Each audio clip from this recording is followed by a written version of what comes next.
welcome to the deep dive. We love exploring housing trends, and today we're focusing on New Westminster, BC specifically, the fascinating world of laneway homes. Laneway homes, yeah. They're a hot topic right now. And for good reason. Absolutely. We're diving deep into New Westminster's streamlined guidelines, laneway and carriage houses, November 2024 document. That official guide that outlines all the rules and regulations. And it can feel a bit daunting to try to decipher it all. Exactly. So we're here to make it crystal clear for you. Whether you're dreaming of a laneway home as a space for your family, maybe as an in-law suite, or for adult children, or if you're seeing it as a smart investment opportunity. That's the beauty of laneway homes. They offer so much flexibility. Okay, let's get down to brass tacks. First off, these guidelines, they mainly focus on the laneway house itself, right? Not so much the main house on the property. That's correct. Yeah. The main focus is on integrating these new dwellings seamlessly into the existing neighborhood fabric. Got it.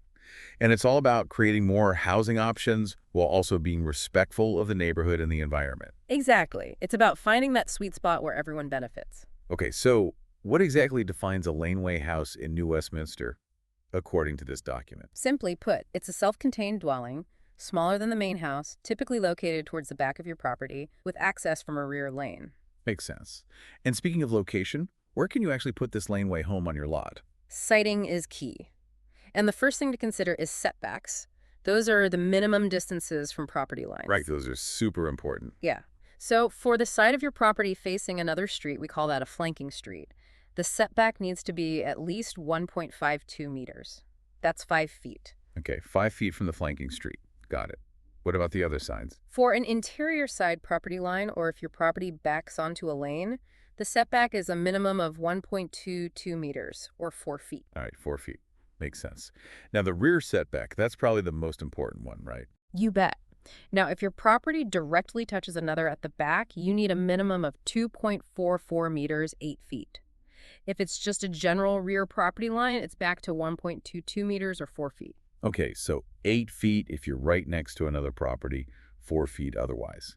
Seems pretty straightforward. It is, but there's a really crucial factor to consider, especially if you're thinking long-term. If your property backs onto a lane or there's a possibility of a future lane, that setback needs to be bumped up significantly. Whoa, really? Yeah, we're talking a potential lane widening of 6 meters. That's almost 20 feet. Wow, 20 feet. That's massive. Yeah, New Westminster is always evolving.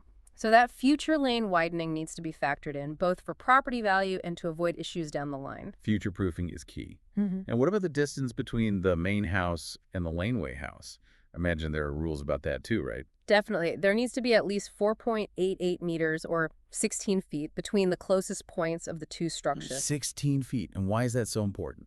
Well, it ensures privacy, sunlight for both homes, and enough space for landscaping and, just moving around. Right, it all makes sense. But are there ever exceptions to that 16-foot rule? There are a few. If you're building a single-story accessible unit and the 16 feet makes a functional layout really difficult, you might be able to reduce it a bit. Interesting. So accessibility is a factor they consider. Oh, yeah. It's very important. Also, if keeping a mature tree requires a slight reduction, that can be considered too. I can see why they would make exceptions for those situations.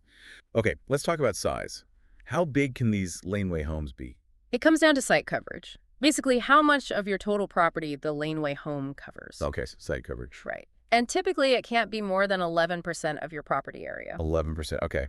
And are there exceptions to that rule too? Again, for single-story accessible units, you might be able to go up to 16% if you can demonstrate the 11% is just not feasible. Interesting. So there's some flexibility there too, depending on the specific needs. Absolutely. And the whole point of these limitations, it's not just about the building. It's about ensuring enough space for landscaping, gardens, and green space. It all contributes to the overall feel of the neighborhood. Right. It's about finding that balance. Yeah. What about design elements? Like, are there rules about the roof? Oh, yeah. Roof design is definitely covered. If you go with a pitched roof, the upper floor has to be integrated in that roof form. So dormer windows or a roof line that defines the space? Exactly. Now, if you choose a flat roof or one with a very slight slope, you're limited to 80% of the ground floor area for the upper floor. And that calculation doesn't even include carports. Okay, so there's a bit of a trade-off there depending on the roof type you choose. Right, and they also have rules about dormers. If they face an interior side yard, they can't be more than 40% of the upper floor's width. Interesting. So there's a lot of thought put into ensuring these homes fit in well aesthetically. Absolutely. And speaking of aesthetics, the main entrance of the Laneway house has to be clearly visible from the lane or the flanking street. Oh, that's a good rule. I've seen some laneway homes where it's hard to even find the front door. Right. And they also specifically prohibit vinyl siding. The idea is to encourage materials and a style that complements the main house and the neighborhood. So no slapping up a cheap-looking addition. They want it to look cohesive. Absolutely. High quality materials and a design that shows you've put thought into it. Makes sense. Yeah. Okay, what about privacy? That's got to be a big consideration, especially when you're so close to your neighbors. Privacy is definitely a priority in the guidelines. Upper level decks or balconies can only be on certain sides of the house and can't be enclosed. Okay, so no fully screened-in porches. Right. And they encourage things like dormer windows, skylights, and strategically placed high or low windows to bring in natural light while minimizing those direct sight lines into neighboring properties. Clever ways to maintain privacy. Exactly. You can have natural light without sacrificing your or your neighbor's privacy. Now, let's switch gears a bit. Let's say someone is building this laneway home with the intention of renting it out as an investment. Are there specific things in these guidelines that become extra important? Absolutely. While many of the guidelines apply regardless of your intention, certain elements become even more critical when you're looking at it as an investment. For example, remember that future lane widening we discussed? Oh yeah, the 20-foot setback. That's a big one for investors. You don't want future lane work to decrease your property value or cause complications. Definitely not. It's all about protecting that investment. Now, what about parking?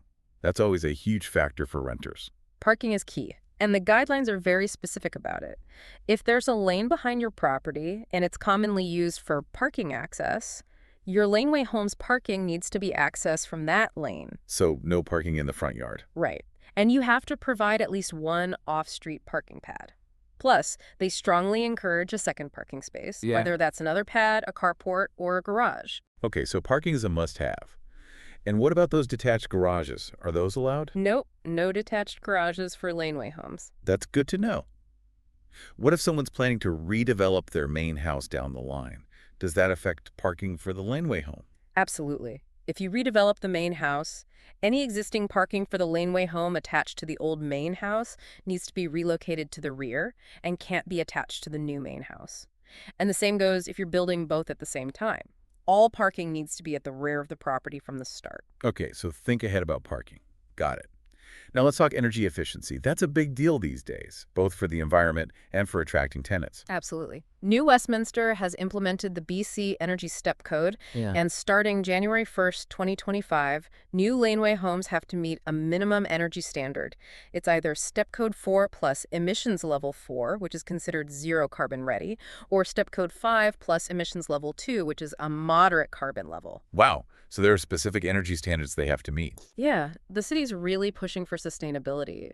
And it's a win-win. It's good for the environment and lowers utility bills for tenants. Definitely a selling point for renters. Yeah. Are there any resources available to help homeowners meet those standards? Absolutely.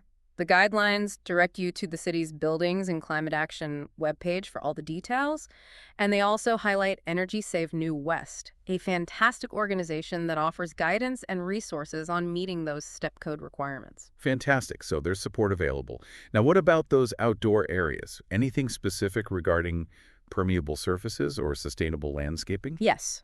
All parking pads and driveways for the laneway home must be permeable. What does permeable mean exactly? Basically, they allow rainwater to soak through, reducing runoff and helping with stormwater management. Oh, that's clever. I've seen some of those permeable pavers. They look pretty cool. Yeah, they've come a long way. And the guidelines encourage other sustainable practices too, like maximizing topsoil for water absorption and using rain barrels. Environmentally conscious tenants are definitely going to appreciate those features. Finally, what about access and safety? Making sure it's easy and safe for tenants to get to their laneway home. You got it. You need a clear path with a durable surface from the street to the laneway home's front door. It has to be at least 0.91 meters, or 3 feet wide, if you're keeping the existing main house. And if you're building a new main house at the same time, that path needs to be 1.22 meters, or 4 feet wide. Makes sense. And why are those specific widths so important? They ensure easy access for residents, visitors, emergency vehicles, and even delivery services. Right, practicality. And I imagine they don't want anything blocking that path. Exactly. Nothing can overhang or obstruct the access route, parking spaces, or the private open space. Okay, safety and accessibility are top priorities. Now, let's say someone listening is ready to take the plunge and build a laneway home. Is there anyone you'd recommend they talk to? A local expert who can help them navigate all this. Absolutely.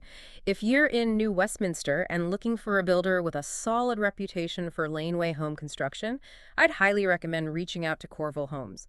You can find them online at corvillehomes.com. Corvell Homes. Got it. And is there anyone specific at Corvell Homes you'd recommend? Definitely get in touch with Gordy. He's super knowledgeable about local regulations and can offer personalized advice to help you achieve your goals, whether it's for family or as an investment. Awesome.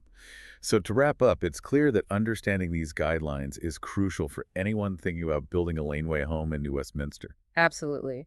And while we've covered the key points, I'd encourage everyone to check out the complete streamlined guidelines, laneway and carriage houses, November 2024 document for all the specifics. Yeah, it's definitely worth a read.